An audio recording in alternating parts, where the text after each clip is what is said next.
السلام علیکم ورحمۃ اللہ وبرکاتہ۔ اللہ تعالیٰ آپ لوگوں کو اپنے حفظ و امان میں رکھے۔ بات کرنی ہے اور بہت اہم باتیں ہیں جو پروپیگنڈا کے تعلق سے ہے، جو اسلامی خواتین کے حقوق کے تعلق سے کی جاتی ہے۔ اسلام میں عورت مقید ہے؟ اسلام میں عورت کو وراثت کا حق نہیں دیا جاتا؟ اسلام میں عورت کا کوئی مقام نہیں ہے؟ کیا اسلام عورتوں کو تعلیم حاصل کرنے سے روکتا ہے؟ اسلام نے عورتوں کو جو ہے پردہ کے نام پر قید کروایا ہے؟ یہ ساری وہ پروپیگنڈا ہے جو مغرب کی طرف سے اور ان لوگوں کی طرف سے جو اسلام کے دشمن ہیں کیے جاتے ہیں۔ پروپیگنڈا کیا ہے؟ اصل میں اس کو سمجھنے کی ضرورت ہے۔ کوئی جھوٹی باتیں بول کر کے اسلام کو بدنام کرنا اصل مقصد ہوتا ہے، اور وہی پروپیگنڈا ہوتا ہے۔ اسلام نے عورتوں کو جو مقام دیا ہے وہ کسی اور مذہب میں اور کسی تہذیب میں نہیں ہے۔ اسلام یعنی محمد صلی اللہ علیہ وسلم کی بعثت سے پہلے تو عرب میں رواج تھا، جو ماحول تھا کہ اپنی زندہ لڑکیوں کو، اور آج بھی کسی نہ کسی بہانے سے ترقی پذیر ممالک میں کسی نہ کسی پہلو سے زندہ درگور کرنے کی حیثیت کو برقرار رکھے ہوئے ہیں۔ وَإِذَا الْمَوْءُودَةُ سُئِلَتْ بِأَيِّ ذَنبٍ قُتِلَتْ، کہ جب زندہ درگور کی ہوئی لڑکی سے پوچھا جائے گا کہ کس گناہ کی پاداش میں بدلے میں ان کو قتل کر دی گئی۔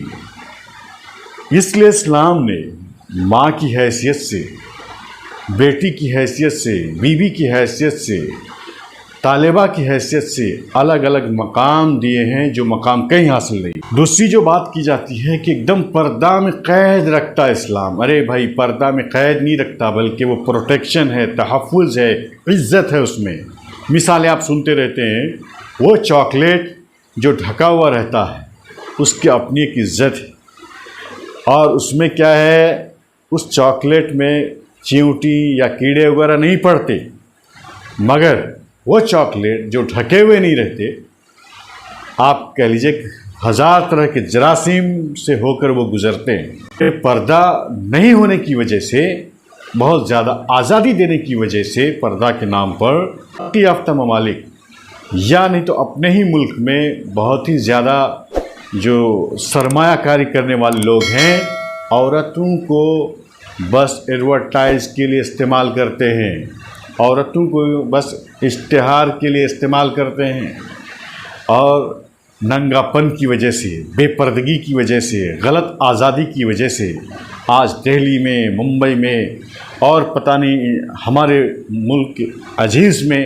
کہاں کہاں نہیں ریپ کے واقعات ہو رہے ہیں۔ یہ واقعات ہونے کی جو وجہ ہے وہ یہی ہے کہ بھڑکیلا لباس پہن کر کے یا نہیں تو پردہ نہیں کرنے کی وجہ سے ایسا ہوتا ہے۔ وہ لوگ بھی اس میں شامل ہیں جو پردہ کے نام پر جو ہے برقع کو اوڑھے رہتے ہیں، پہنے رہتے ہیں، لیکن حقیقت میں وہ پردہ نہیں رہتا، بلکہ وہ بھی ننگا پن کا ثبوت دیتے ہیں، جو فیشن والا برقع جو ڈھیلا ڈھالا نہ ہو کر کے، موٹا نہ ہو کر کے رہتے ہیں، جس سے باڈی سٹرکچر پورا ڈسپلے ہوتا رہتا ہے۔ یہاں پردہ سے مراد پورا کورنگ دا باڈی ہے، پورا اب آپ خود ہی بتائیے کہ جہاں ننگے ہونے کی وجہ سے، بے پردگی کی ہونے کی وجہ سے جہاں کیڑے لگ جائیں، جہاں ایسے زنا بالجبر اور ریپ کے واقعات سرزد ہو جائے، تو اسلام کا دیا ہوا پردہ عزت دار ہے یا نہیں، پروٹیکشن ہے یا نہیں۔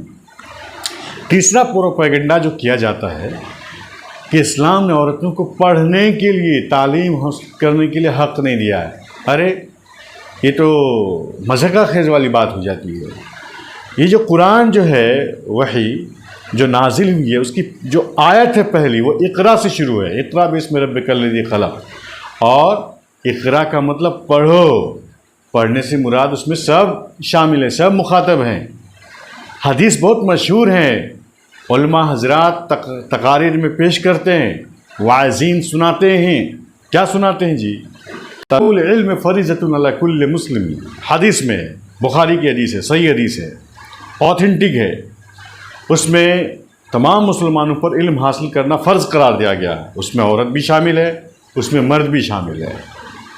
اور ایسے بھی آج کے دور میں کمپٹیٹیو ایگزام میں اور بہت زیادہ جس میں فائٹنگ ہوتی ہے، کمپٹیشن ہوتا ہے، وہ خواتین پردہ کر کے ہی، تعلیم حاصل کر کے ہی کیا کرتے ہیں، اس میں بھی first rank, second rank, third rank. عورتوں کو وراثت نہیں دی جاتی اسلام میں، بدنام کیا جاتا ہے۔ ارے اسلام سے پہلے، یعنی اسلام مطلب محمد صلی اللہ علیہ وسلم کے آنے سے پہلے، اسلام تو شروع ہی سے، لیکن بیچ میں لوگوں نے اللہ تعالیٰ کی ہدایت کے پیغامات کو چھوڑ کر کے گمراہی کی طرف متوجہ ہو گئے، اور لوگوں نے جو ہے طرح طرح کی چیزیں ایجاد کر لیں۔ پھر ٹائم ٹو ٹائم دوسرے انبیاء کو آنا پڑا، اور لاسٹ میں جو ہمارے پیغمبر محمد صلی اللہ علیہ وسلم آئے تو انہوں نے باضابطہ قرآن کی آیت سے لوگوں کو یہ سمجھایا، اللہ نے پیغام دیا، یعنی عورتوں کے لیے بھی وراثت میں کیا ہے، عورت مردوں کی طرح عورتوں کے لیے بھی جو ہے کیا ہے، حصہ ہے۔ یعنی ایک مرد کا اگر حصہ 2 حصہ ہے تو عورتوں کا جو ہے نصف حصہ ہے، لیکن عورتوں کا بعض وقت میں مردوں سے بھی زیادہ حصہ ہو جاتا ہے۔ کہنے کا مطلب یہ ہے کہ یہ سب چیزیں پروپیگنڈا جو کی جاتی ہیں اس مذہب کو، جو مذہب فطری ہے، اور فطرت نے ہی جو ہے اس میں اتنی لچک دی ہے کہ آپ جتنا اس کو دباؤ گے، جتنا پروپیگنڈا کرو گے، یہ اتنا ہی ابھرے گا، یہ اتنا ہی پھیلے گا۔ آج ضرورت ہے اس بات کی کہ ہم اپنے عمل کے ذریعے، اپنے قول کے ذریعے، اپنے مطالعہ کے ذریعے، اپنی تقریر کے ذریعے، میڈیا کے ذریعے، سورسز کے ذریعے ہم کیا کریں، اسلام کے خلاف جو پروپیگنڈا کیے جاتے ہیں اس کا ہم جواب دیں، نرمی سے جواب دیں اور سختی سے جواب نہ دیں۔ ہم مطالعہ کریں، ہم سمجھائیں کہ نہیں، اسلام سب سے پہلی بات اس بات کو سامنے رکھیں کہ اگر کوئی حادثہ کہیں ہوتا ہے مسلم معاشرے میں بھی، اگر کہیں کوئی تنگ نظری ہے تو وہ تنگ نظری اسلام کی وجہ سے نہیں ہے، وہ اسلام پر نہ عمل کرنے کی وجہ سے ہے۔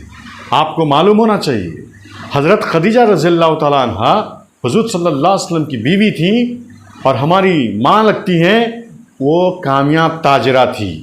اپنی تجارت کے ذریعے سے انہوں نے جو مال کمایا، بہت زیادہ نفع کمایا، اس کی وجہ سے اسلام کو بہت سپورٹ بھی حاصل ہوا۔ عائشہ رضی اللہ تعالیٰ عنہ جو ہماری ماں لگتی ہے، حضور صلی اللہ علیہ وسلم کی جو ہے بیوی تھی، انہوں نے وہ کیا ہے، فقیہہ تھی، محدثہ تھی۔ خواتین جو ہے آپ کے پاس جمع ہو کر کے جو ہے کیا کرتی تھی، علم دین حاصل کرتی تھی، سماج میں کیسے رہنا ہے، کس چیز کو برتنا ہے، مسائل کے لیے ان کی طرف رجوع کرتی تھی، آپ سمجھاتی تھی۔ آپ شفا رضی اللہ تعالیٰ عنہ کو لے لیجئے، وہ محتسبہ تھی۔ اس طریقے سے بہت ساری ایسی خواتین ہیں جو جنگ کے میدان میں سپاہیوں کے لیے جو ہے علاج کا کام، نرس کا کام کیا کرتی تھی۔ کہاں روکا ہے اسلام نے؟ پردہ کرنے کے لیے کہا تو کیا کہتے ہیں، قید کر دیا۔ وراثت کا حق دیا تو پھر مطلب جھوٹ موٹ کا بدنام کر دیا۔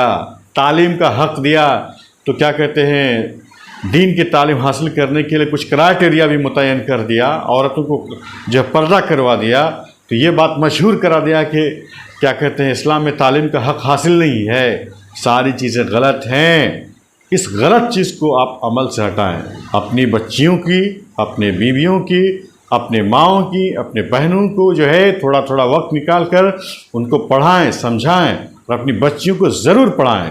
ان کو وہ رتبہ دیں جو اسلام نے ان کو رتبہ دیا ہے، ان کو وہ مقام دیں جو اسلام نے ان کو مقام دیا ہے، تبھی جا کر معاشرہ کیا ہے، بہت ہی زیادہ خوشگوار ہو سکتا ہے۔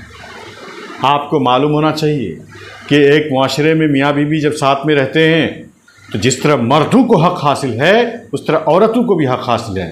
مردوں کو اگر پہلے حق حاصل ہے کہ وہ نکاح کریں اور طلاق دیں، تو اسی طرح عورتوں کو بھی حق حاصل ہے کہ وہ نکاح کریں اور مردوں سے نباہ نہ ہونے کے کارن، زندگی بسر نہ ہونے کے کارن کیا کریں، آپ ان سے خلا لے لیں۔